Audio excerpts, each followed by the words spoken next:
So the question is, why did I become a teacher? I was thinking back when I decided to do so.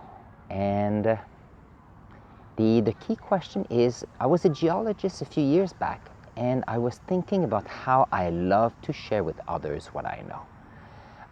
As a geologist, I love to have an apprentice. I love to have a junior geologist, and we discussed about geology and how my knowledge was great, but how their knowledge and their perspective and their interpretation was also wonderful.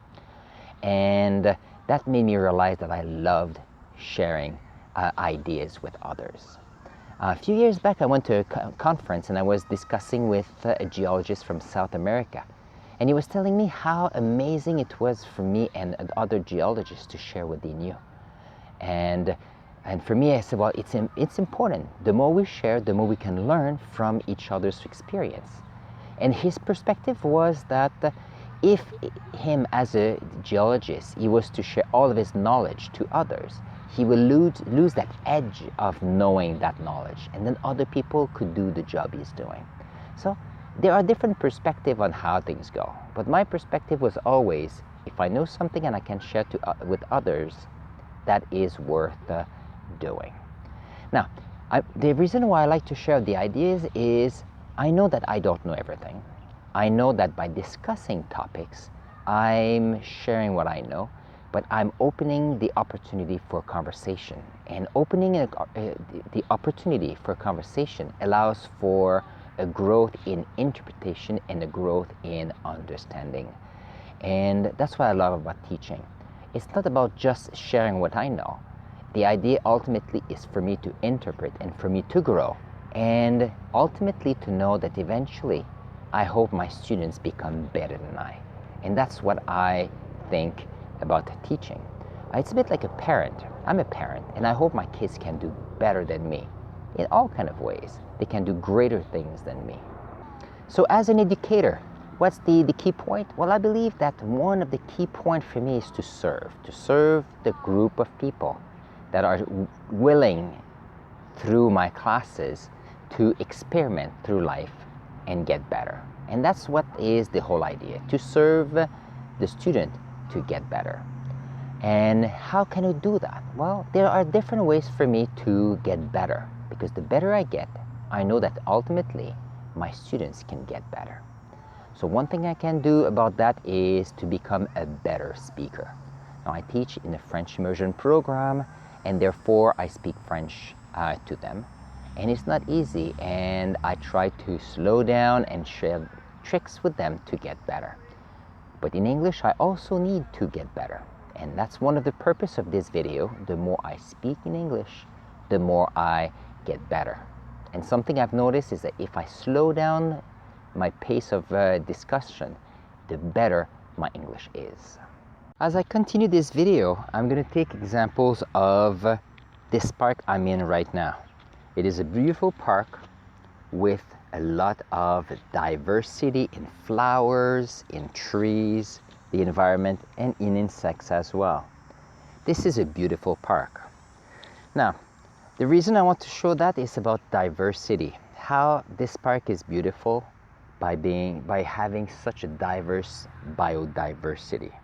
If I want to become a better speaker, I need to understand the diversity of my audience. And for that, I need to improve myself. And here are some thoughts for you. First one I mentioned is to become a better speaker. Another thing I can do is nurture my curiosity.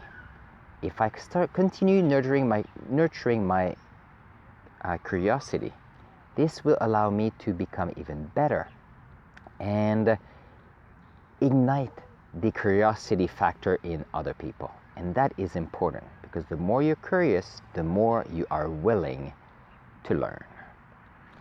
The next aspect is about learning. The more you learn, the more you realize that you have so much more to learn.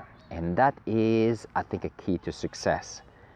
The more you read, the more you are discussing with people with great ideas, the better you'll get overall. And that's also part as a teacher for accountability. I'm a teacher to a group, And I want to be the best teacher I can be. And for that, I need to know, I need to learn, because they are learning with me. If I stop learning, how can I share with them how to learn and become better people? And that is part of improving. And why do I want to improve all the time? I want to improve because I want to have a tomorrow where I'll be better than I am today. And in some ways, I know that today is wonderful, but I am better today than I was yesterday. And at the end of the week, I'll be so much better at the end of this week compared to the week before. And at the end of this year, I'll be so much better than the year before. And that is part of evolution and how to improve who we are. Now, keep in mind that learning is a long game. It's not a short-term game. That means that you need to say that we can do a lot of things in a day, but you cannot solve everything. You can not learn everything. The only way you can do that is to do one step at a time and to know that in the long term, you'll get better. Another part to keep in mind is about settling. Please do not settle. If you settle, that means that you're considering that whatever you're doing is close enough, good enough, and you need to step back and say, okay, I can do better. If you can do better, that'll be even better for you and other as well. Let's see what are other reasons why I, as a thought leader and educator, I want to become a global educator. My classroom is a great place to be, but I also believe that my classroom can be the world, not just four walls, but it's a planet-wide opportunity. It's a planet-wide project. And the reason for that is I like to go big. I like to go beyond my limits. And it's easy for me to stay within the limits of a classroom. But going beyond, that's when the dream will stay alive. And I believe that. Feeding the dream is important. And I feed the dream by learning, by trying different things, by being a thought leader, and realizing that everything I do every day allows me to be better, allows me to be a better human being, a better teacher, better parent. And at the end of the day, everybody will get better. On this, the last part I want to say is that I'm aiming at the end of all this at offering opportunities for people to go beyond the limits they put on themselves, and especially because most people don't know the limits they put on themselves, and they can only know there were limits in hindsight. So people need to go beyond what they are today so that tomorrow they can look back and say, oh, I am so much more today. What is the call to action today? The call to action today will be about thought leadership as a global educator.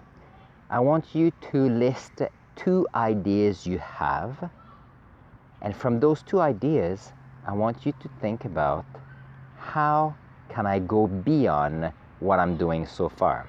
So for example, if I love to read, how about I read a different type of novel, different types of book?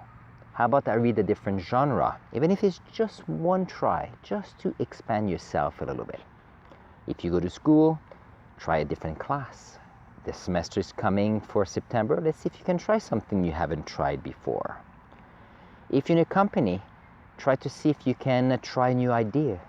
Ask a colleague, ask an employee, ask someone in your organization for something they think could improve your company. We often don't think enough about asking, because a lot of people have ideas, but often they are not sharing them. And in which case, you'll be a thought leader because you will ask them to share with you their ideas. And in the long run, it could have a global consequence, which will be positive to have a better world. On this, take care of yourself, and I'll talk to you soon. Bye-bye. And I hope you enjoyed these flowers.